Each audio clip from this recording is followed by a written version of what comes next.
This is MM गुप्त और आज के वीडियो में आप सभी का स्वागत है। Economics chapter introduction of macro economic.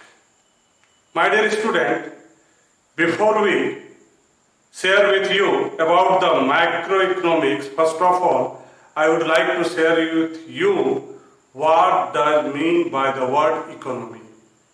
My dear students, सबसे पहले हम लोग जानेंगे कि ये इकोनॉमी होता क्या है।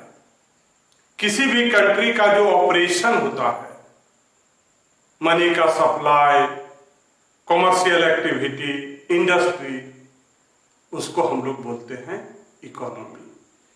किसी देश के लिए जो मनी का सप्लाई की हम लोग बात करते हैं, कॉमर्शियल की बात करते हैं, किसी इंडस्ट्री की बात करते हैं, इसका जो ऑपरेशन जब किसी कंट्री के द्वारा होता है तो उसको हम लोग बोलते हैं इकोनॉमी।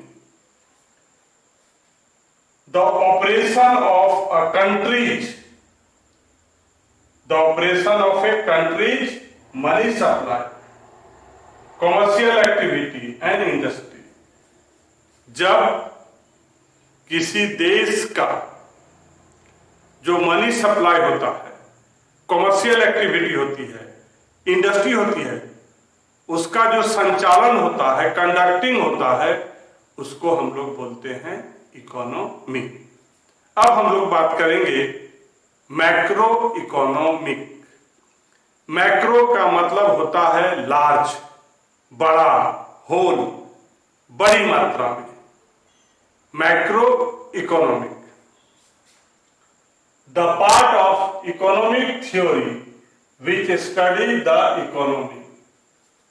इकोनॉमिक थ्योरी का वो पार्ट, वो भाग जिसमें the economy in its totality और एज होल, इकोनॉमिक्स का वो पार्ट जिसमें इकोनॉमी के, किसी इकोनॉमी के बारे में पूरा, टोटल, होल स्टडी किया जाता है, उसको हम लोग बोलते हैं macro economic.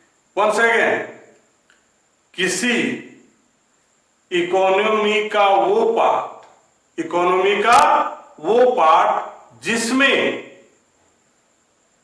We are study, हम लोग अध्ययन करते हैं, किसका? पूरे इकोनॉमी का, टोटलिटी और whole. This is called macro economic. It is study of broad economy, wide aggregate and average of the entire economy. Macro economic में हम लोग पढ़ते हैं, अध्ययन करते हैं एक बड़ी मात्रा में, broad, aggregate and average of entire. Aggregate का मतलब टोटल, एवरेज पूरे इकोनॉमी के बारे में हम लोग स्टडी करते हैं। It also help to solve the central problem. ये जो मैक्रो इकोनॉमी होता है वो प्रॉब्लम को सॉर्ट आउट करता है। किस तरह का problem? Full employment of resources in an economy. किसी देश का जो फुल एम्प्लॉयमेंट होता है उसके प्रॉब्लम को सॉर्ट आउट करता है। इसका स्टडी हम लोग कहां करते हैं? Macro economy. Now some example of macro economy. National income, aggregate demand, aggregate supply, level of employment, general price level, balance of payment, rate of inflation, aggregate consumption, aggregate supply, etcetera. तो these are the example of macro economics. Now definition of macro economic by M.H. Spencer. M.H. Spencer के द्वारा उनका macro economic के बारे में कहना है, macro economics is concern with the economy as a whole और लार्ज सेगमेंट ऑफ इट। ये जो मैक्रो इकोनॉमिक होता है वो क्या होता है? कोई भी अगर हम इकोनॉमी की बात करेंगे, अभी मैंने थोड़ी देर पहले आपको इकोनॉमी के बारे में बताया। इकोनॉमी का मतलब supply of money of country, commercial activity of country, industry of country, इसका जो संचालन करता है उसको हम लोग बोलते हैं इकोनॉमी। तो यहां पर एमएच स्पेंसर के द्वारा उनका कहना है कि मैक्रो इकोनॉमिक जो होता है उसका जो संबंध होता है वो किसी इकोनॉमिक के होल से, टोटल से एक बड़ी मात्रा में, लार्ज रूप में। इन macro economic attention is focused on such, और ये जो मैक्रो इकोनॉमिक का जो फोकस होता है, जो ध्यान केंद्रित होता है, वो क्या है? Problem as the level of unemployment.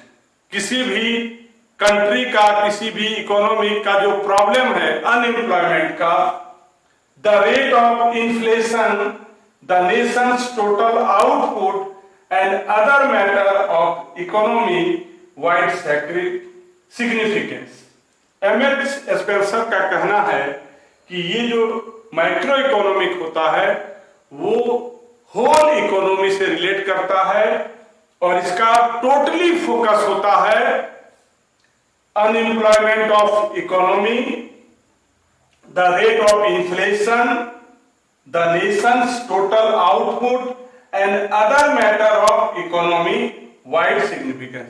इतना ही नहीं, इसके अलावा और भी होल इकोनॉमी में जो प्रॉब्लम होता है उसके बारे में हम लोग मैक्रो इकोनॉमिक्स में पढ़ते हैं। Now scope of macroeconomics. There are many scopes of macroeconomics. Number one, estimation of national income and related aggregate. Number one, estimation of national income and related aggregate. हम लोग इसमें नेशनल इनकम को कैसे calculate करते हैं ये पढ़ते हैं। दूसरा, उससे जो रिलेटेड एग्रीगेट है उसके बारे में स्टडी करते हैं। Second, theory of employment. Employment के थ्योरी के बारे में यहां पर मैक्रो इकोनॉमिक्स में हम लोग स्टडी करते हैं। Number three, theory of money. Money का जो थ्योरी है किसी इकोनॉमी में, उसका स्टडी हम लोग मैक्रो इकोनॉमी में करते हैं। Number four, theory of general price level. General price level की क्या थ्योरी है और किस पर ये काम करता है, किस पर बेस होता है, उसका भी स्टडी हम लोग मैक्रो इकोनॉमी में करते हैं। Number five, rate of the government, और गवर्नमेंट की रेट क्या होती है उसके बारे में हम लोग स्टडी करते हैं। And number six, exchange rate and balance of payment. और last scope of macro economics का है exchange rate and balance of payment. इसमें हम लोग बैलेंस ऑफ पेमेंट के बारे में पढ़ते हैं कि किसी इकोनॉमी में बैलेंस ऑफ पेमेंट का क्या रोल होता है। ना माय डियर स्टूडेंट, अगर आपको मेरी वीडियो अच्छी लगती है तो मेरे चैनल को सब्सक्राइब कीजिए। Thank you.